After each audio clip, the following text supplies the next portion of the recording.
Boa noite. A casa agradece a presença de todos. Sejam bem-vindos, encarnados e desencarnados. Eu vou passar um recadinho, mas eu vou passar mais curtinho, não vou falar tudo, não. Todos os nossos trabalhos aqui da casa, tudo que é realizado aqui na casa, vocês podem encontrar na página do Centro Espírita Nosso Lar em São Carlos. Então, dá uma olhadinha lá, vê os trabalhos que realizamos, dia, horário, aquele que você precisa, aquele que você necessita, e venha participar.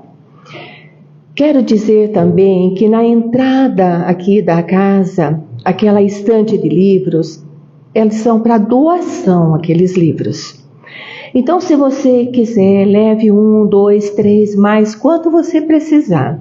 Leve os livros, aproveitem a leitura. Depois você pode fazer um presente, ou pode passar para alguém que você lê, gosta, passa para alguém que você sinta que precisa. Então, aproveite esses livros. São todos para doação.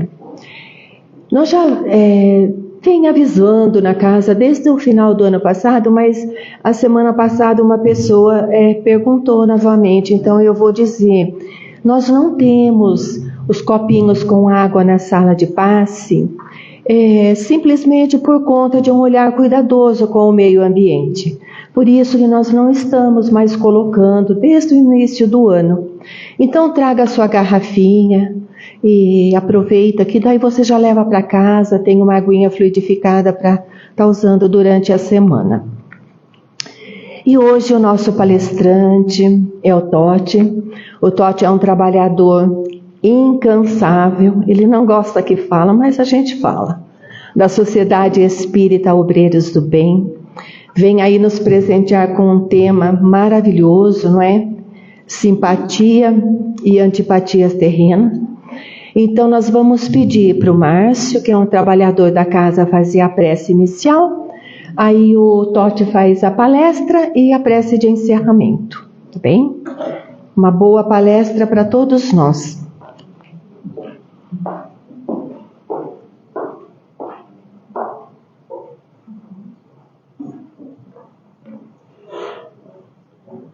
Boa noite a todos.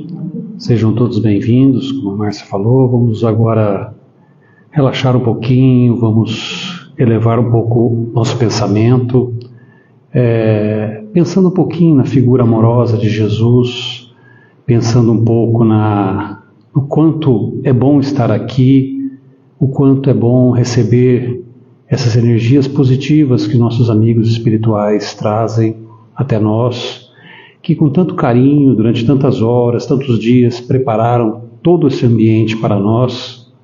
São enviados de Jesus, são espíritos bondosos que aqui acorrem e vêm não só durante a palestra, no passe, nos nossos trabalhos, mas que o principal é que eles querem que vocês levem para casa.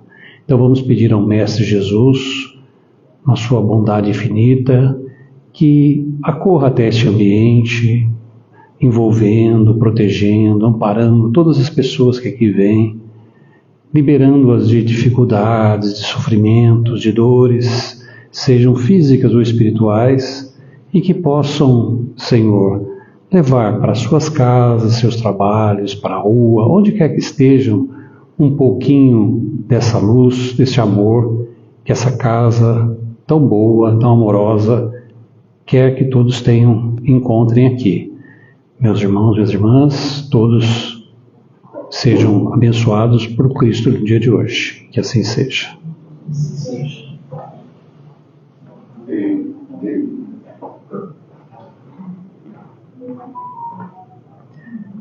Então, meus queridos irmãos e irmãs, muito boa noite a todos. Que o amor do nosso Mestre Jesus esteja sempre entre nós. Eu quero iniciar dizendo que é uma enorme alegria poder retornar a essa casa que tão bem faz aos nossos corações e com a qual nós temos um vínculo de amizade fraterna muito poderoso. Então é uma grande alegria estar aqui. Obrigado mais uma vez, Márcia, pelo generoso convite, viu? Deus nos abençoe a todos, né? Muito bem. nosso tema da noite de hoje é um dos itens que compõem a segunda parte de O Livro dos Espíritos, ao qual Allan Kardec deu esse título, Simpatia e Antipatia Terrenas. E nós podemos começar as nossas reflexões analisando o contexto onde está inserido esse item. Ele está na segunda parte de O Livro dos Espíritos e numa parte específica que trata a respeito da volta do espírito ao mundo corporal.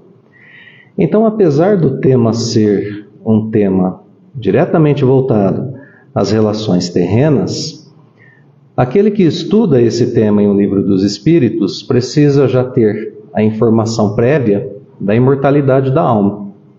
Nós estamos falando a respeito de um espírito que reencarnou, ou de espíritos que reencarnaram e que estão vivendo relações terrenas de simpatia e de antipatia.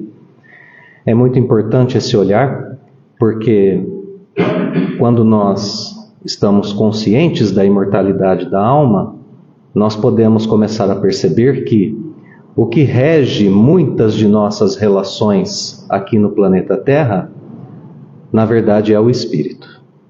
E se nós formos capazes de olhar para esse item, fazendo uma introspecção, nós seremos capazes de identificar em nós mesmos a questão da imortalidade da alma, que é tão importante para os dias de hoje, não é mesmo? Nós vivemos envoltos em um mundo que parece só matéria, que parece que tem apenas coisas materiais, importantes, e no qual o resto não se faz. E quando nós temos esse tipo de concepção, nós ficamos cada vez mais sujeitos às grandes doenças, aquela que foi grande no século passado, a depressão, e aquela que é grande neste século, a ansiedade.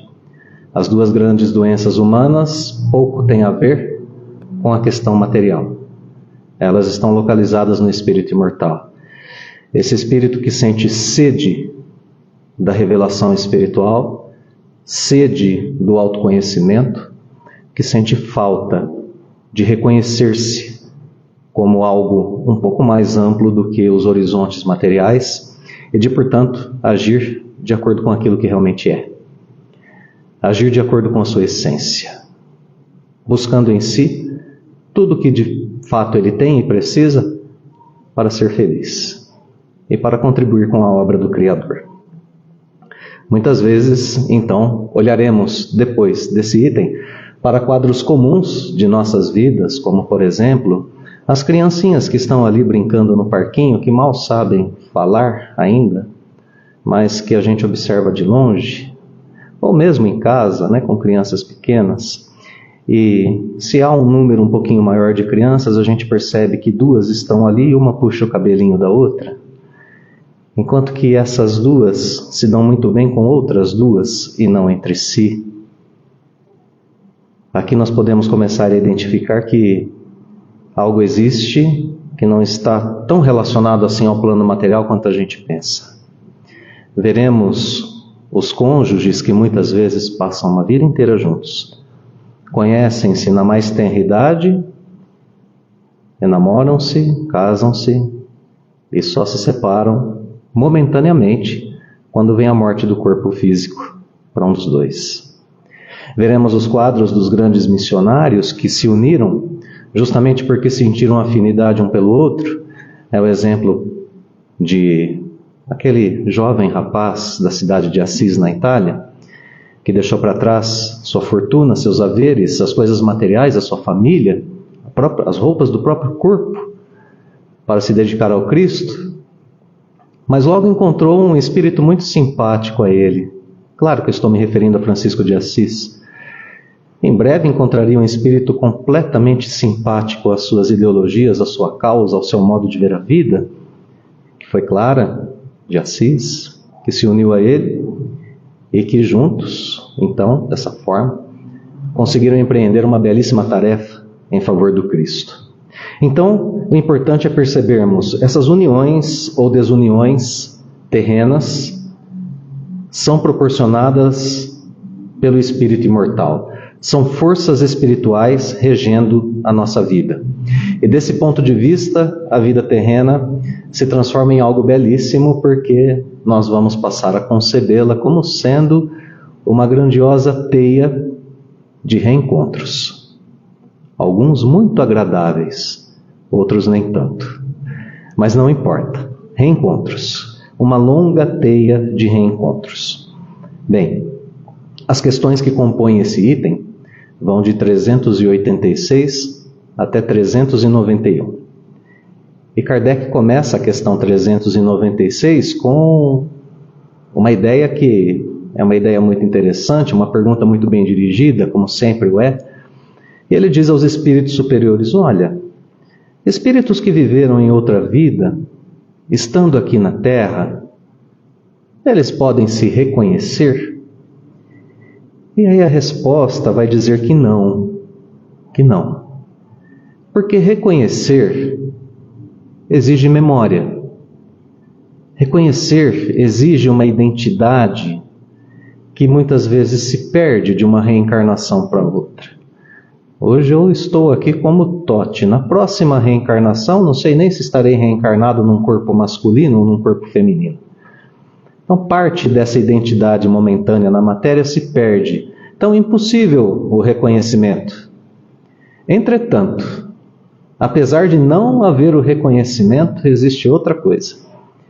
A resposta diz que esses espíritos sentem um ao outro e procuram-se reciprocamente, mesmo talvez em meio à multidão. Notem que há aqui não o sentido da memória, diretamente falando, nem mesmo o sentido de uma identidade reconhecida. Quando eu entro aqui, olho para o rosto da Márcia e sei que é a Márcia, enquanto minha memória me permitir. Não é assim? De uma reencarnação para outra isso não acontece, e no entanto eu me aproximo de uma pessoa e sei que a conheço. Nós estamos todos aqui reunidos nesse salão e de repente nós viemos da rua e sentamos ao lado de pessoas que talvez não conheçamos. E por que escolhemos sentar perto dessas pessoas? Porque é que num ponto de ônibus nós temos um grupo conversando aqui, o outro acolá, e quem me chama atenção é alguém que não está em nenhum desses dois grupos, mas alguém que está sentado em silêncio do meu lado. Então há algo num sentido espiritual, no próprio sentimento, que nos faz buscar as pessoas, aqui nessas primeiras questões, obviamente por simpatia, porque Kardec separa em duas partes, né? Até a questão 388 ele fala sobre simpatias, e da 389 até 391 ele trata o caso contrário, as antipatias. Por que isso acontece? Bem, em primeiro lugar, esse sentido espiritual. O sentimento de que eu estou perto dessa pessoa e que aqui me sinto bem. Essa não é a única causa. Conhecer pessoas em vidas passadas não é a única causa de aproximação terrena entre pessoas aparentemente estranhas. A gente vai tratar das outras causas, pelo menos mais duas, na sequência do texto. Muito bem.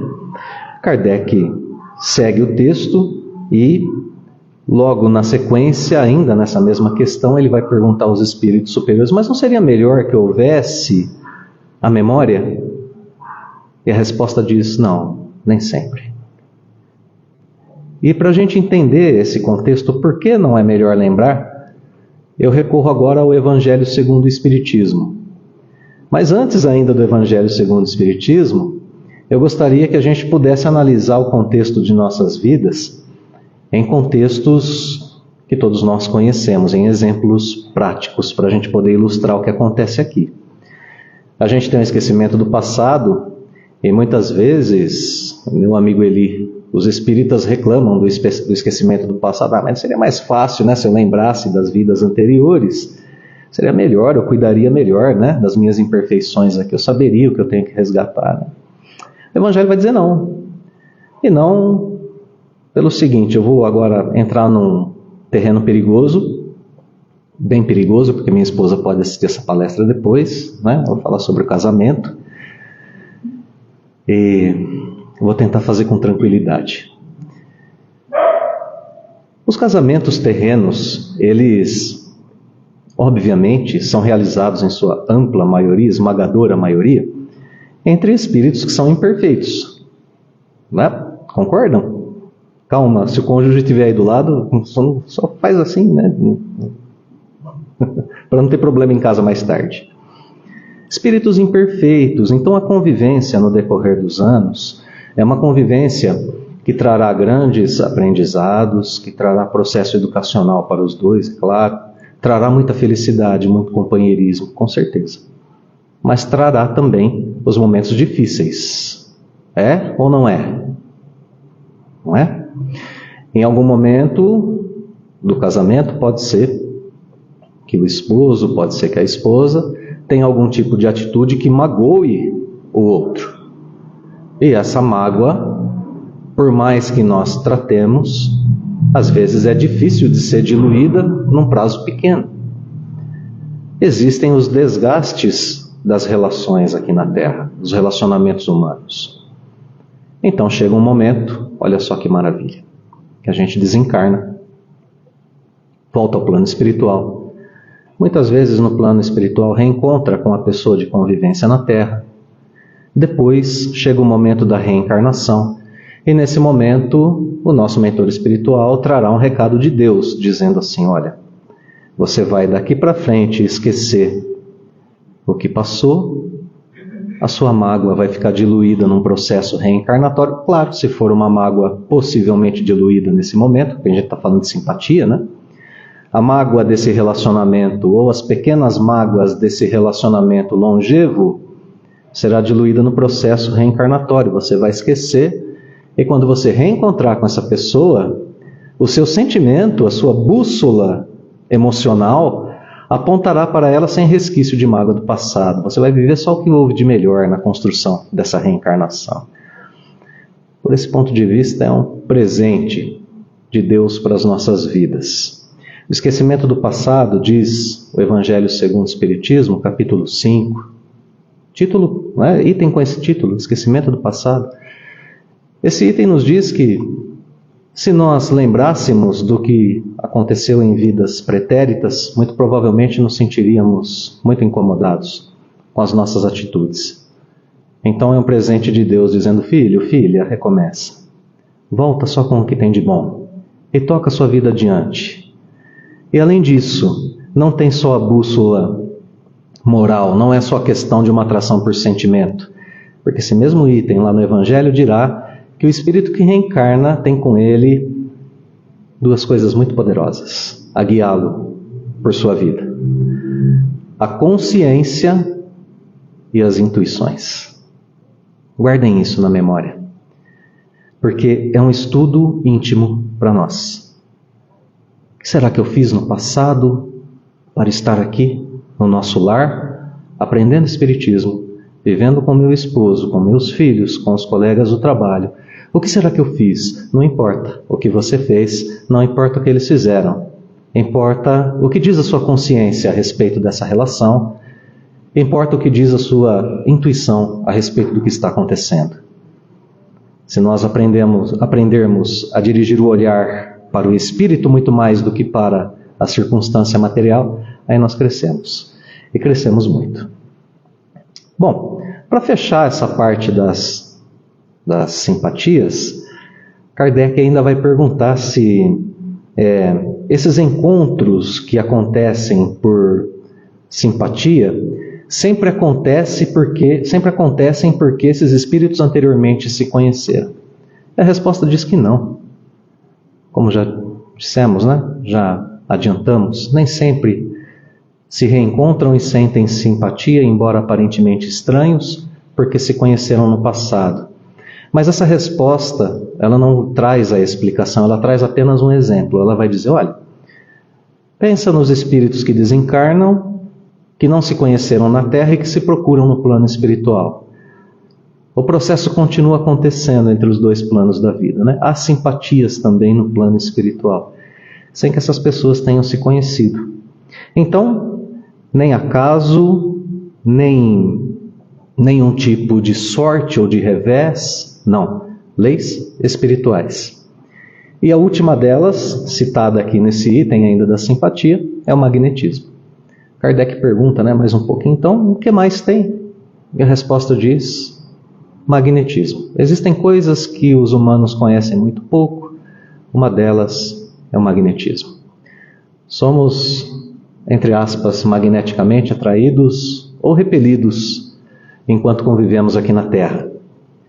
Essa questão do magnetismo nem é assim tão complicada quanto parece. Leon Denis escreve no livro O Problema do Ser, do Destino e da Dor, que a vida é a vibração que preenche o universo. A vida é a vibração que preenche o universo e que tem seu foco em Deus. Cada ser vivo é um ser vibrante. É um ser que vibra. A gente pode pensar na imagem de um sino. Quando a gente bate no sino, ele vibra, causa aquelas ondas sonoras, não é assim? Chega aos nossos ouvidos e o som do sino é agradável a uns, desagradável a outros, e ele continua na sua essência sendo um sino. Assim como instrumentos musicais. O piano vibra em uma certa frequência, ele tem um certo timbre, o violão tem outro, a guitarra elétrica tem outro, e assim existem instrumentos com os quais nós lidamos melhor, porque vibram agradavelmente aos nossos ouvidos, e outros nem tanto. E por isso, às vezes, o Totti chega à casa espírita e alguém diz, não gosto muito dele, não. O senhor conhece? Não. Mas eu estou vendo que se eu me aproximar não vai dar certo. É uma questão de vibração com a qual nós temos que conviver. É um magnetismo criado em cada um de nós através daquilo que pensamos, através daquilo que sentimos, através das nossas ações cotidianas que vão criando um ambiente espiritual em torno de nós, muitas vezes compatível uns com os outros, outras vezes completamente incompatível. Então, temos pelo menos já duas causas, O conhecimento de vidas passadas e o magnetismo.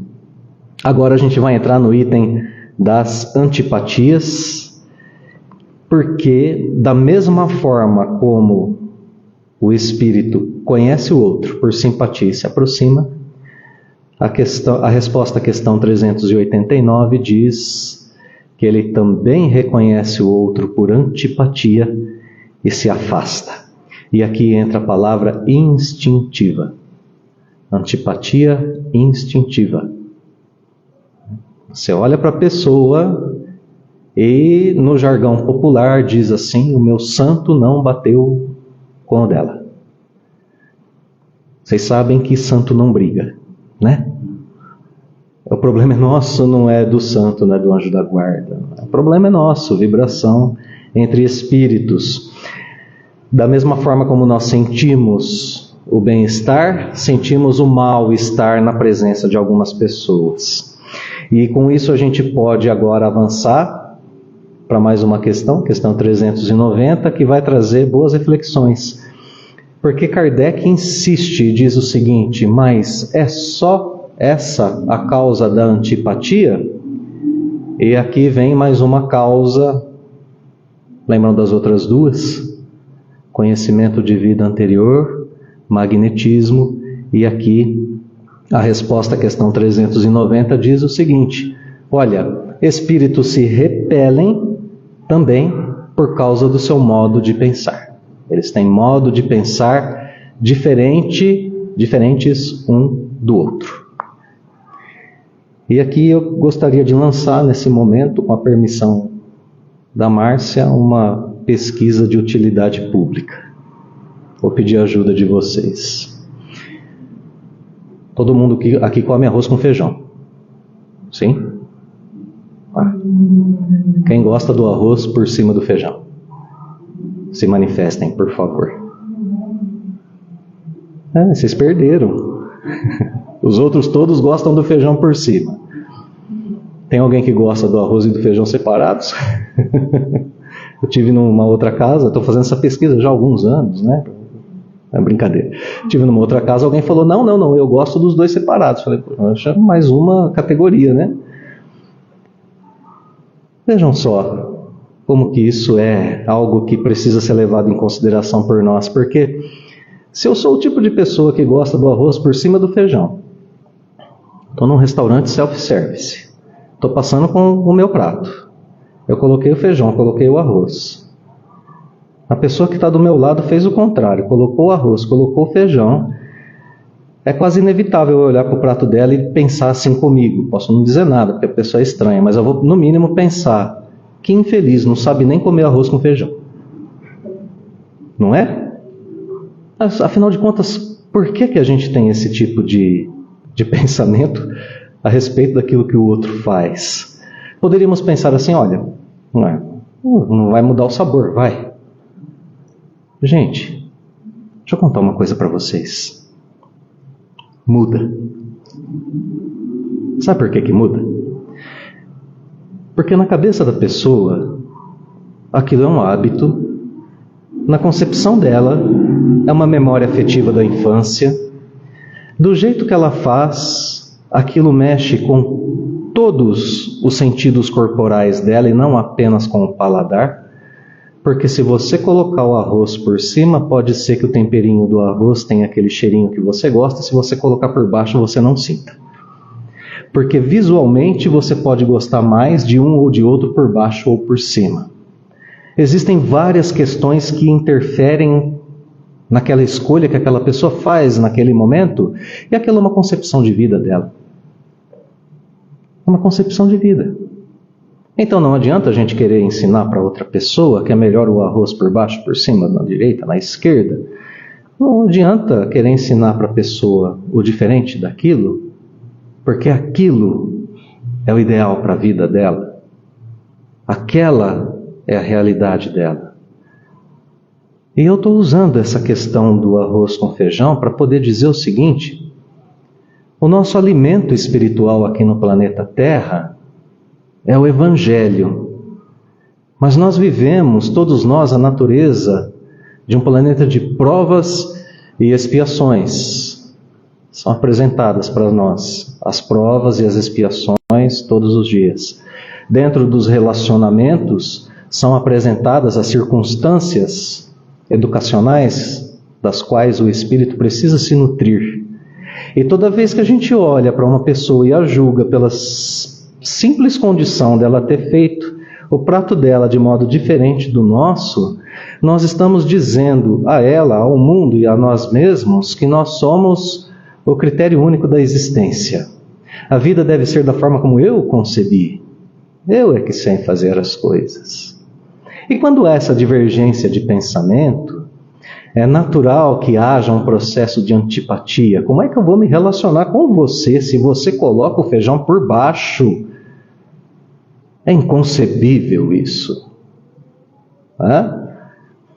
Obviamente que não. Nós precisamos nos relacionar com todas as pessoas, independentemente de suas concepções ideológicas, filosóficas, religiosas, culturais, políticas. Não é? Porque não há essa tendência no ser humano em perceber que não é porque somos diferentes que somos excludentes. A diferença não é naturalmente exclusiva. Ela não exclui. Quanto é que nós aprenderíamos uns com os outros se nos dessemos a chance? Eu queria lançar o desafio, que é um desafio bobo, porque está na consciência de todos nós, mas que vale a pena relembrar. Apontemos 2 seres humanos iguais na Terra. Só 2. Mesmo gêmeos, né? Que nascem univitelinos, né? Que nascem... É esse o termo? Univitelinos, né? Nascem com a mesma aparência, mas com personalidades completamente diversas. Não existem 2 seres humanos iguais na Terra. Por que a gente exclui, enquanto o processo educacional de todos é igual? É prova e expiação para todo mundo. Então, terceira causa de antipatia ou de simpatia: os pensamentos que cultivamos, a concepção de vida que temos. Ora, A grande missão do espírita é ser espírita durante a vida toda. Não apenas dentro da casa espírita. É conseguir orientar-se pelos ensinos de Allan Kardec, pelos ensinos do Cristo, e assim fazer com que seu coração se expanda a ponto de ser capaz de abraçar a diferença. Inclusive a diferença que muitas vezes eu tenho em mim mesmo. Às vezes eu cometo alguma atitude da qual eu não gostei e não consigo me perdoar. Então é o processo de antipatia que tenho para comigo mesmo, me fazendo adoecer espiritualmente. Bem, a gente vai caminhando para a última resposta à questão 391, para a gente poder encerrar as reflexões da noite. O nosso tempo já nos chama, mas vale ainda essa última reflexão. Kardec vai perguntar na última questão se a antipatia nasce primeiro no espírito mau ou no espírito bom. Dois espíritos se encontram, vamos mudar um pouquinho o vocabulário, né? Um de progresso espiritual maior, outro de progresso espiritual não tão grande. Pensem por um instante, em qual dos dois a antipatia nasce primeiro? A resposta é nos dois, ao mesmo tempo. E por que isso acontece? Aqui é a grande chave para a gente poder organizar nossos pensamentos, reorientar o nosso emocional e talvez termos um pouco mais de sucesso nos relacionamentos cotidianos. A resposta diz o seguinte: quando um espírito que não realizou seu progresso, que está empenhado no mal, se encontra com um bom espírito, encarnado ou desencarnado, tanto faz, ele sente antipatia porque ele tem medo. Ele tem medo de ser desmascarado e censurado. Ele quer agir no mal. Ele sabe que o outro tem, por sentimento, né? Por observação, ele sabe que o outro tem estatura moral para censurá-lo, para corrigi-lo. Então ele tem medo. O que isso causa nele? Inveja, raiva, mágoa. Esse relacionamento causa isso nele. Por outro lado, o espírito bom também sente a antipatia. E vejam que, portanto, antipatia e simpatia não tem necessariamente uma questão moral envolvida. Você pode ser simpático ou antipático ao espírito que está no mesmo grau evolutivo, inferior ou superior. Aqui na questão a gente pode expandir e pensar dessa forma, né, de acordo com a resposta. Voltando, o bom espírito ele sente antipatia pelo outro porque ele sabe que ele é refratário, que o espírito mau é refratário aos seus ensinamentos, aos seus conselhos, aos seus exemplos. Não adianta eu me aproximar querendo fazer o bem, porque ele não vai aceitar. Então tem o sentimento de antipatia. Por que isso é importante para nós que estamos estudando como é que as coisas do plano espiritual movem nossas atitudes na Terra? Porque vale muito a pena prestarmos atenção em nossos relacionamentos e olharmos a causa das nossas antipatias. E das simpatias também. Eu sinto antipatia por fulano ou fulano. O que é que tem aqui dentro? Por que eu tenho essa antipatia? É só um sentimento que é perfeitamente superável se eu me aproximar? Ou tem ali uma mágoa, tem aquele peito que dói, tem uma inveja, tem um orgulho. O que é que tem aqui? Porque o que tem aqui eu preciso tratar. O que tem aqui dentro eu preciso curar. A não ser que seja um sentimento de amor. Se for um sentimento de amor, de respeito, de fraternidade, esse eu posso cultivar, não é? Os outros não. Os outros eu preciso fazer com que eles desapareçam através da convivência. Esses precisam ser colocados dentro daquela esfera de aprendizado edificante que está sendo proposta para todos nós aqui na Terra enquanto convivemos. Enquanto nós não dermos o primeiro passo, será difícil rompermos com as antipatias terrenas. Imagine só que quando uma pessoa não nos desce bem, essa pessoa respira perto da gente e ela já nos irrita, né? Um som que ela faz, o modo de caminhar. Imagine só se eu devolver essa minha irritação a essa pessoa na forma de descortesia, na forma de má educação, na forma de palavras rudes, na forma de olhares incisivos, na forma de julgamentos, na forma de más vibrações. Eu pergunto a vocês, esse relacionamento melhora ou piora? Como é que a gente volta para a próxima existência com um círculo de amigos maior? Emmanuel escreve que aquele que agrega amigos acumula poder. Como é que a gente vai agregar amigos se nós não começarmos o exercício hoje? Fica uma última reflexão, meus amigos. A doutrina espírita ensina que a lei de Deus está na nossa consciência, não é assim? A lei de Deus está na consciência. Por incrível que pareça, significa dizer que não está apenas na minha consciência, que está na consciência de todos os outros seres humanos, filhos de Deus, que vibram enquanto seres viventes. Portanto, o Evangelho pode ser lido em mim, mas pode ser lido em todos os outros. E talvez as páginas que estão escritas na vida do coração do nosso próximo contenham ensinamentos do Evangelho que nós ainda não contemos em nós mesmos. Muito importante destruirmos rapidamente os laços de antipatia, estarmos dispostos, aptos a criar laços de simpatia, embora sejamos diferentes, e principalmente porque somos diferentes. Essa é a proposta de amor incondicional do Cristo a nós espíritas. Muito obrigado, meus amigos, pela acolhida fraterna de sempre.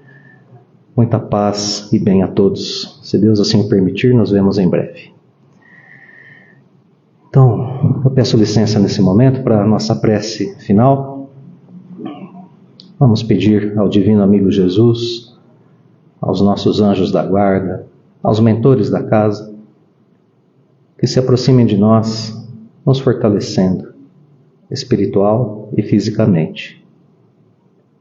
Amado Mestre, que a consciência das lições imortais da doutrina dos Espíritos possam ser sedimentadas em nós. Que nós possamos ter na sua imagem, Divino Amigo, o nosso guia e modelo seguro para a existência. Mas que vejamos em cada um de nossos próximos uma oportunidade de conseguirmos realizar o nosso processo educacional. E que assim, Senhor, de mentes e corações abertos, nós sejamos instrumentos fiéis da renovação que esse nosso planeta precisa. Muito obrigado, Senhor, que assim seja.